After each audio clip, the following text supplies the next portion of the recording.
So today we basically use apps like ChatGPT, Gemini, Midjourney, and it feels like magic, right? But have you ever wondered, how did this machine reaches to a stage where they can write poetry, answer questions, create machine business plans, just like what we humans can do? Well, to be honest, this didn't happen over the night. It was a full journey from simple word models to powerful LLMs like what we see today, like the GPT-4, Gemini. So let's, walk together through this quick history of, language model in general. So in the early 2010, that's where the entire, discussion basically started.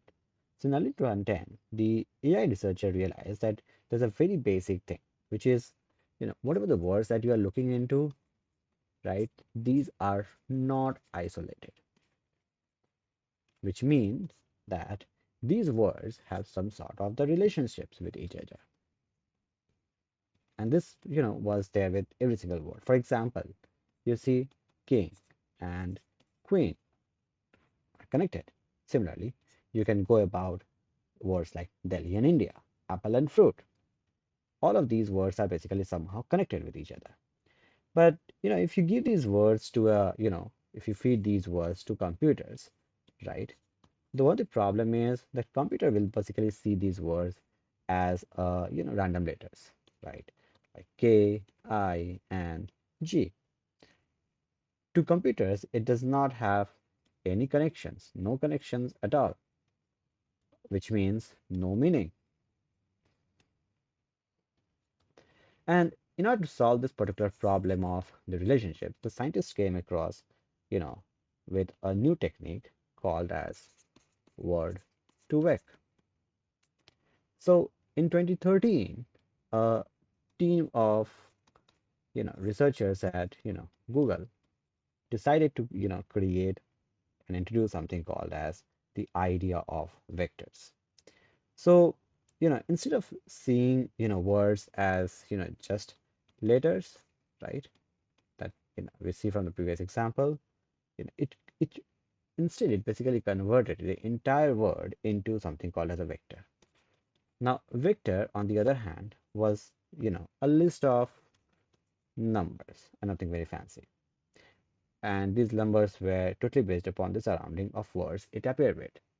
So for example, we say like if you see a word like hospital, right? So we take it, typically associate the word hospital with words like doctor, or probably patient, or even medicine around it. Now this is the most common relationship that we basically look with the word hospital in general.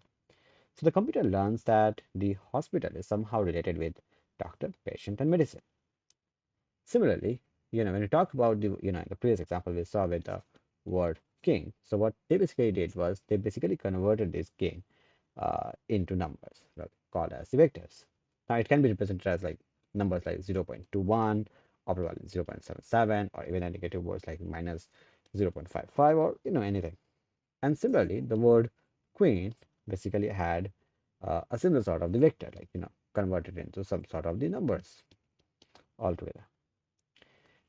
But there was actually a small magic which which lie down into it. Well, it was all about doing a simple mathematics. So what if you just do the mathematics like king man plus woman? It was very close to the vector, which is like a number by the queen. Okay. So now computers can basically, actually start doing some reasoning on word and relationship. So this was the relationship that they basically found out, right? That if somehow you basically start attaching multiple words, then it was reaching out to the nearest word drop. But however, there was a problem in this kind of approach that was following.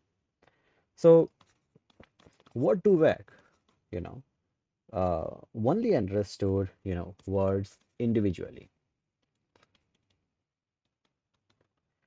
The problem with this individuality of words was that it could not understand sentences. no sentences, which means no context or, even no meanings that basically were, based upon the situation altogether. So for example, if the word, bank, when you specify the word bank, which we saw in the previous, video altogether, so bank can, mean even a river bank, or it can even mean a financial, bank as well,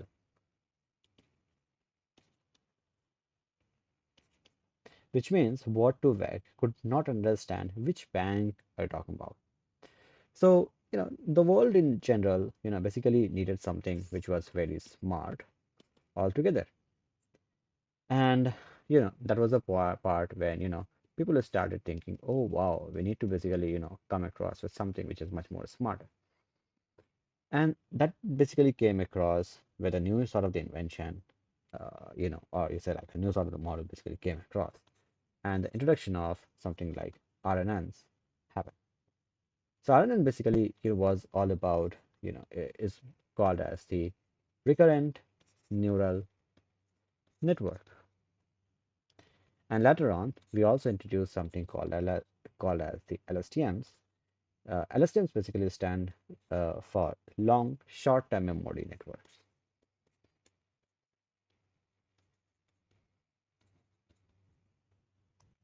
Now these models, try to understand not just a single word, but actually sequences, sentences, and stories. So, if I tell you a, story like, once upon a time there was a king, who lived in a big castle. So if you just hear the word, castle altogether, it makes, very less, sense altogether, right? Less sense. But if you basically listen to the entire word, like once upon a time there was a king who lived in a big castle, then you get the entire context of this word castle to this, story. So the whole idea of, RNN was trying to remember the story word by word.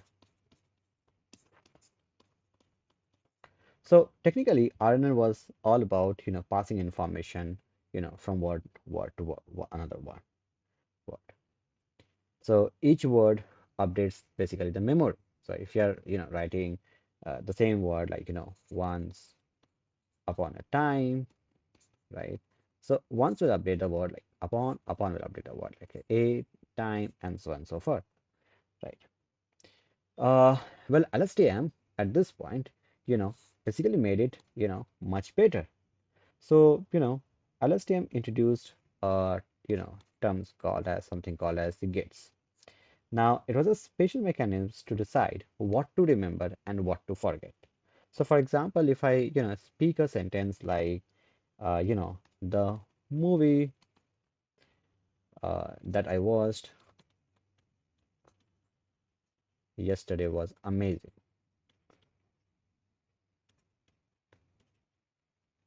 So let's say I wrote this particular, sentence altogether. So in the case of the LSTM, LSTM can basically remember that the subject, movie, right, is very much linked to the word amazing, even after there are so many words which is there. Now this was better, but obviously not very much, perfect altogether. So there were two problems which was, associated this with this entire, RNN and LSTM. So RNN and LSTM forgot the old information if the sentence was too long. So the sentence was too long, by the time you reach to a castle, you know, it will basically forget, how did it basically started. So in other words, they could not be trained very efficiently. So if the story was too long, like for example, 2 pages, say, the model would completely lose the beginning by the time it reached the end. So scientists, needed something even better than this. And, then the real breakthrough happened. And that was basically called as the attention mechanism.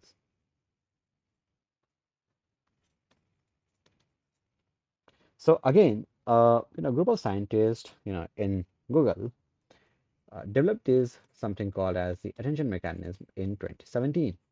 So in 2017, they basically published a paper around it. So what this attention mechanism was? let's say, you're basically trying to read a newspaper. So when you see a headline, right, headline of any news article, yeah, you start focusing on it. But suddenly when you see an advertisement in a page, what you tend to do is you tend to skip.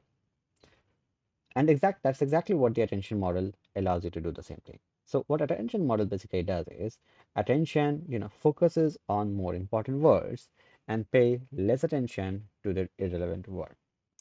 So in technical terms, attention lets the model decide for every word that I'm predicting, which other words are important to look at. So a sentence like, the cat was, let's take another example. A sentence, the cat that was chased by the dog sat on the mat. Now, if you're basically, predicting the word sat, it should focus more on the word, cat, okay, rather than focusing more on the word dog, right? So, attention basically calculates a score between every word pair. So between the, cat and sat, it will basically have a score between that. Between dog and, sat, there will be a score, between it. Okay. So the higher the score, the more attention that particular, word basically got. So this basically solves the memory problem beautifully. So now the models, could handle very long sentences without even forgetting, the beginning of the sentence. Right? And that basically, uh, gave a birth, you know, to something which is very beautiful, right? So building on this, attention mechanisms came, as I mentioned, the biggest revolution, something called as the transformers. So in 2017, Google basically published a research paper called as, attention is all you need. Attention is all you need. And this basically, gave the word of something called as the transformers.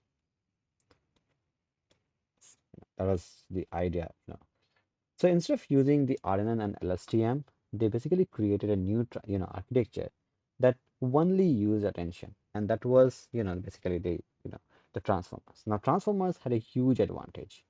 The advantage was that they basically could read all the words at once, all words at, once, and not exactly one by one, right? Now, this basically were, much more, faster to train on GPU. And they even understood, long documents without even losing the track of it. So almost every model AI that you hear about, be it the GPT, be it the, BERT, right, by Google, T5, Llama, is all based on the concept of transformer. So technically, transformer used multi-head attention, which means looking at multiple types of relationships at the same time, and they stack multiple layers of attention and something called as a feed-forward neural networks. So once the scientists had the transformer, they asked a very simple question. What if, if we decide to make this model, you know, the models that we had, huge? What if we make them a huge model, right? The whole idea was that, they started thinking of, feeding huge amount of data, the books, Wikipedia's, news articles, tweets, everything to this particular model. And that's how, the concept of large language model, came across. So some of the examples of the large language model are like GPT, BERT, T5, again by the Google, Llama by the Meta, and some other, small but very powerful models like Mistral, is there, and now DeepSeek, and so on and so forth, which are continuously rising around. So these models are, capable of, chatting with you, or probably write our essay, write our stories, summarizing the documentation, right? Translating or even write, some complex Python code that you want to write or any coding language, that you want to work around, or even, solving some mathematical, problems altogether. Because these models are trained on trillions of, words and have billions to trillions of parameters to basically, you know, understand. So let's quickly recap of what we basically, went through so far. We started that, the entire discussion was all about, word to vector, where the actual discussion came across, where they basically learned about that there is some sort of the relationships between the word that has been established.